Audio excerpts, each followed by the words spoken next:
Allah says, يَوْمَ يُكْشَفُ عَنْ سَاقٍ.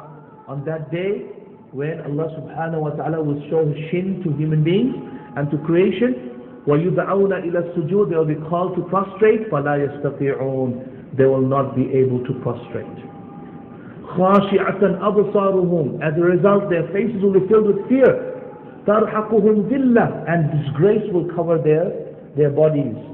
وَقَدْ كَانُوا يُدْعَوْنَ إِلَى السُّجُودِ. They used to be called to prostrate, meaning the adhan was given. They heard the adhan. They used to be called to pray. وَقَدْ كَانُوا يُدْعَوْنَ إِلَى السُّجُودِ. They used to be called to pray. وَهُمْ سَالِمُونَ. Whilst they were able to, but they did not do so. Ikhwati, what does this mean? Meaning if you fail to pray in this dunya, Allah subhanahu wa ta'ala will disgrace you and will punish you and throw you to Jahannam in the akhirah. The first thing that people will say why they entered Jahannam was إِلَّا أَصْحَابَ الْيَمِينِ فِي جَنَّةِ يَتَسَاءَلُونَ عَنِ الْمُجْرِمِينَ مَا سَلَكَكُمْ فِي سَقَرَ. They will ask the people who have entered Jahannam, مَا سَلَكَكُمْ فِي سَقَرَ. What caused you to enter Jahannam? قَالُوا. They will say لَمْ نَكُ مِنَ الْمُصَلِّينَ. We never used to pray. And that is why the scholars of Islam, Imam Ahmad rahimahullah says, anyone who misses one prayer intentionally, then he has become a disbeliever. Anyone who misses one prayer intentionally. Our Shaykh used to say, if you do not intentionally put the alarm clock on, then you have committed an act of shirk. Meaning alarm clock on for waking up for Fajr. You know that you can't wake up for Fajr without an alarm clock. You know you need an alarm clock to wake up, but you do not put the alarm clock on, then you have committed an act of shirk. Because Salah is the only link between us and Islam. In the authentic narration in Sahih Muslim, Rasulullah sallallahu alayhi wa sallam said, he said, ما بين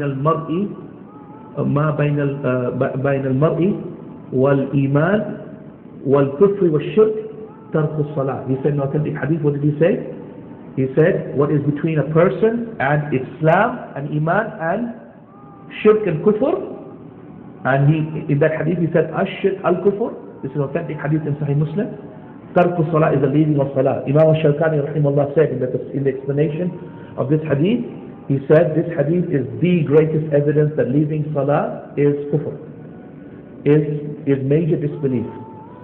Why? Because he said between Islam and al-shirk al-kufr. The shirk, the kufr. And the shirk and the kufr cannot be anything, it cannot be a small shirk, small kufr. It must be the major shirk, the major kufr.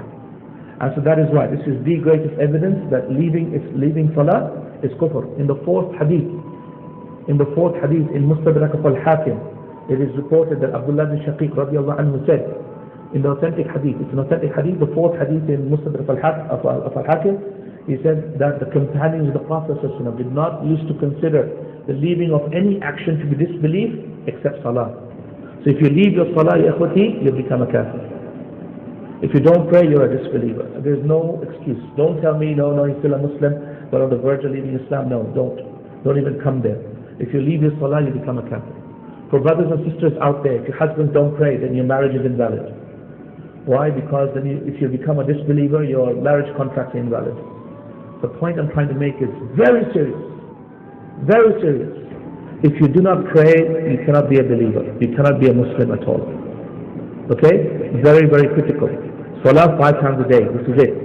It's the minimum requirement of action. Minimum requirement of action. You must have this. Can't be lazy on it. You cannot be lazy.